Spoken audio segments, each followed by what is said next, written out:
মুখোমুখি বসে আছেন স্বৈরাচার শেখ হাসিনা ও সেনাপ্রধান। বাদানুবাদ হচ্ছে। সেনাপ্রধান বলে দিলেন, মাননীয় প্রধানমন্ত্রী, আপনার আজকে অন্তিম দিন, আপনি পদত্যাগ করে দেশ গণতন্ত্রের হাতে তুলে দিন। শেখ হাসিনা বললেন, না, আমি দেব না, আমি ফাদার অফ দ্য নেশনের কন্যা, আমার বাবা এদেশ স্বাধীন করেছে, আপনি গুলি চালান।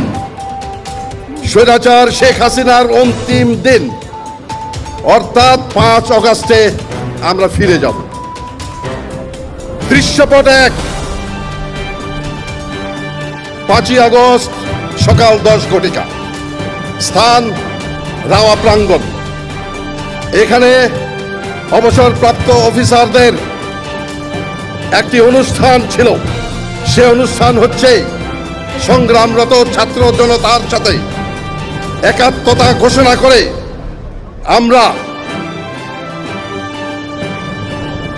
ঢাকা শহরের যে কারফিউ দেওয়া হয়েছে সেই কারফিউ উপেক্ষা করে আমরা এখানে একটা প্রসেশন চালাবো এবং সেই প্রসেশন দিয়ে আমরা ঢাকা শহরে প্রদক্ষিণ করব।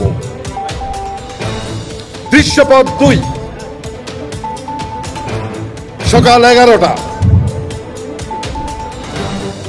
ঢাকা শহরের চারিদিক থেকে বাঁধ ভাঙা বাণের মতো চারিদিক থেকে ছুটে আসছে ছাত্র জনতা। উত্তরা থেকে, মিরপুর থেকে আসছে যাত্রাবাড়ি থেকে, গন্তব্য গণভবন।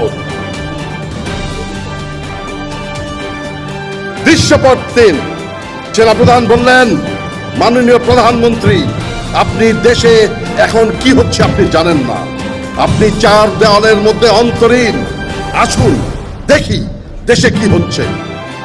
সেনাপ্রধানের নির্দেশে গণভবনের ওয়াল স্ক্রিনে টেলিভিশনের পর্দা ফুটে উঠল। কাকতালীয় ভাবে বাংলাদেশের ঢাকার যতগুলো চ্যানেল আছে সবার ক্যামেরার নিবন্ধ রাওয়ার প্রাঙ্গণে, যেখানে আমরা 200 অফিসার এবং সাথে আশেপাশের জনতা মিলে 105 আমরা দাঁড়িয়ে বিক্ষোভ প্রদর্শন করছি। আমরা বক্তৃতা দিয়েছি, শেখ হাসিনা দেখেছেন। আমরা যখন এখান থেকে মিছিল নিয়ে রাওয়া থেকে বেরিয়ে জাহাঙ্গীর গেটের দিকে অগ্রসর হচ্ছি, তখন আমার কাছে একটা টেলিফোন আসলো চট্টগ্রাম থেকে আমার এক সহকর্মী। আমি বললাম, হ্যালো। বলে, স্যার, আপনাদেরকে লাইভ আমরা ক্যামেরায় দেখতে পাচ্ছি। আমি বললাম, তাই নাকি? বলে, জি স্যার। তখন কি আপনাদেরকে দেখে ঘরে আর কেউ নাই স্যার, চট্টগ্রামের সবাই রাস্তায় নেমে এসেছে। এই ছিল আমাদের অবসরপ্রাপ্ত অফিসারদের শেষ নিদর্শন যে শেখ হাসিনা, স্বৈরাচারী শেখ হাসিনাকে বর্জন করার আমাদের শেষ এক। এটার মাহাত্ম্য এটাই।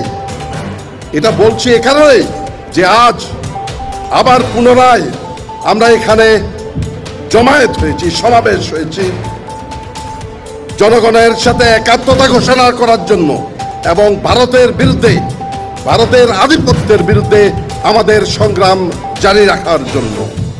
এ প্রসঙ্গে আমি মোদী সরকারকে একটা বার্তা দিতে চাই। মোদীজি, অমিতজি এবং রাজনাথ সিংজি, আপনারা বাংলাদেশ সেনাবাহিনী যেটা দেখেছেন 72 সালের সেই সেনাবাহিনী এখন আর নাই।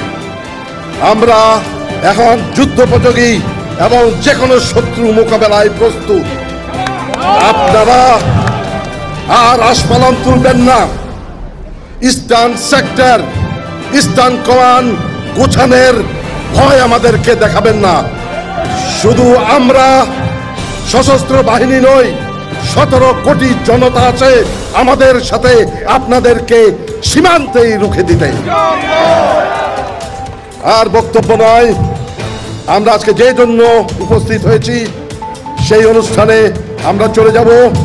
আমি একজন মুক্তিযোদ্ধা হিসেবে আমি আপনাদের সবাইকে এবং একজন সামরিক অফিসার হিসেবে আমি আপনাদের সবাইকে আজকের এই অনুষ্ঠানে উপস্থিত হয়ে আমাদের এবং জনগণের সাথে একাত্মতা হওয়ার জন্য অন্তরের অন্তঃস্থল থেকে